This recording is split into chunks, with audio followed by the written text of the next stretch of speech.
Hey guys, and welcome back to this channel. In this video, I'll be showing you guys how you can do the new snow cannon event in Plants vs. Brainrots. It's their like Christmas Part 3 event, I think.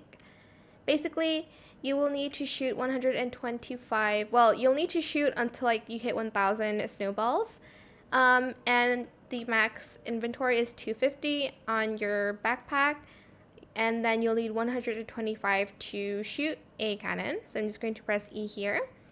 And as you can see, I do get some rewards when I shoot, but once I defeat the boss, I will get like the best reward. I think these are the rewards. This seed, I think this is a brainrot. I'm not sure. I think this is a gear. I'm not sure, but that is pretty much how you can do the new event. I'm going to shoot again here. But yeah, I hope it was helpful for you guys. Don't forget to like, comment, share, and also subscribe to this channel if you haven't done that already. If you have any more questions about this video, just leave it in the comment section down below. I will try my best to answer them all for you guys. And if you found this video helpful, please click the thanks button as well. That is it. Thank you so much for watching. Bye.